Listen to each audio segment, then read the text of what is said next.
Obviously, we knew we didn't play to our capability in that first half. We allowed too many straight line drives. We allowed some threes. We had some breakdowns that we didn't have in game two. We was able to come to the locker room, watch some film, see ways we can clean it up, and was able to turn the game around in the third quarter from our defense. Just looking back, we just gave up too many offensive rebounds throughout the course of the game. Then that fourth quarter, that turning the ball over, not getting great shots, and they coming down and getting transition points was the game right there. Hey, James, how much does your defense impact your offense? I mean, how much does that actually get you guys going, and how important is that for y'all in order to kind of get that rhythm? Huge part of our game. Especially if we can stop some, we're active and we're rebounding the basketball at a high level. That gives us more opportunities to get out in transition and get out and do what we do at a high level. If we're not, it makes it difficult, especially, they're a very long team. So when they can get their defense set, it makes it difficult. Obviously we can still score, but it makes it a little bit more difficult. Our pace, we weren't in attack mode. They did a good job of trapping, and we didn't make them pay for it. They're a long team, and we know that. But it's more of our pace, and it's more of us. We can't play into their strengths and things that they love to do, and that's half court, slow the pace up, and let them get set, and let them meet us at the rim, which I think we did, especially in that second half. They're a good team, and they two main guys live in the paint, and we got to do a better job of helping and scrambling and using our quickness to be able to make it tough for them. His size is the most important part. Definitely missed out today. His athleticism is huge for our team. We missing a guy like that, not having the size, athleticism, his motor kind of changed the way our rotations are and rebounding, different things as well. I thought we did a good job, honestly. They had a stretch where I think Rondo, Caruso hit 2 threes back-to-back, kind of gave some separation. We had some key turnovers in the fourth. For the most part, we can find some good things out of this game. Unfortunately, we didn't win, but we've got to get our minds ready for the next one.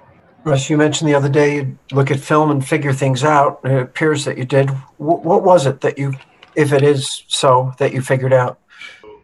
Communication and talking and kind of figure things out, and ways that I can help him and ways he can help me, and then ways we can help our team as a collective.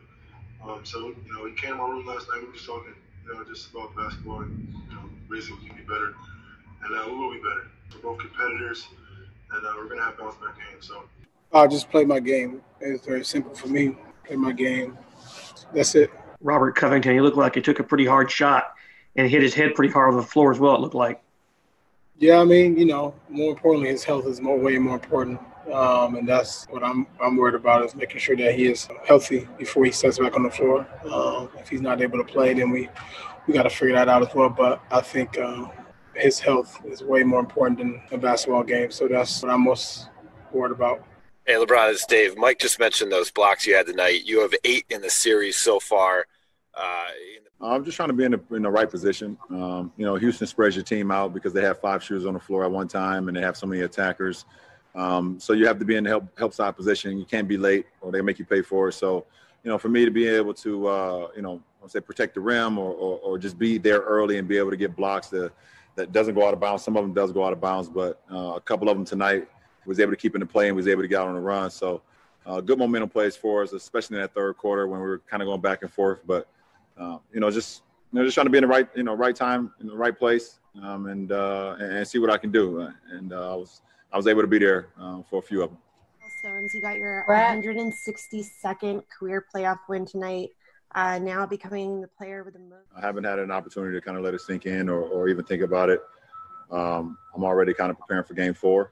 But when I hear it, I mean, it's from growing up as a kid watching the NBA playoffs, seeing so many dominant players, so many dominant franchises, seeing who was victorious out there during a lot of series, and to know that I sit at the top of the most wins for any individual, it is very humbling, and it's something I never dreamed of. I never came into the league or as a kid saying I want to be number one in playoff wins. I've always said I wanted to be a part of a winning culture and be a winning player and do whatever it takes to help my teammates win.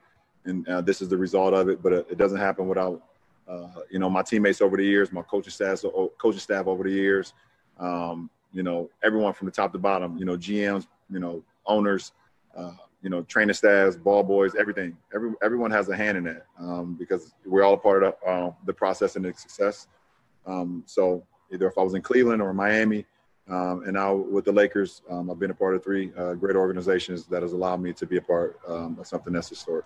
Hey, LeBron, it's been established here that you're doing things in year 17 in the playoffs that you've never done before with the blocks, Rondo. One, we don't know how many opportunities we're going to get at this level. 2, our league kind of tries to weed guys like us in our later years out of the league. And you see it a lot. Guys in their 30s, mid-30s, they kind of try to stray away from the vets and things of that nature. So that's a little pride as well. And then 3, some people is built for this moment and some people are not. And I just think that when you've been in the process and you've been building your mind and your body and your soul for the postseason, no matter the circumstances, no matter the environment, then you're able to rise. Now, that doesn't always mean that you're going to play well. That doesn't mean you're going to win. But you can leave the game, and sleep okay at night if you lose. And I say great because you can never sleep great at night when you lose. I don't even sleep great when we win because I always feel like you could do things, better and better and better. So, but at the end of the day, it's just, that pride factor from understanding that, our league has kind of, tried to get away from the vets and, and then just living in the moment. You don't have that many, the opportunities, to be a part of a great team, to be a part of great teammates. You don't know what can happen, from year to year. So you just try to make the most of it.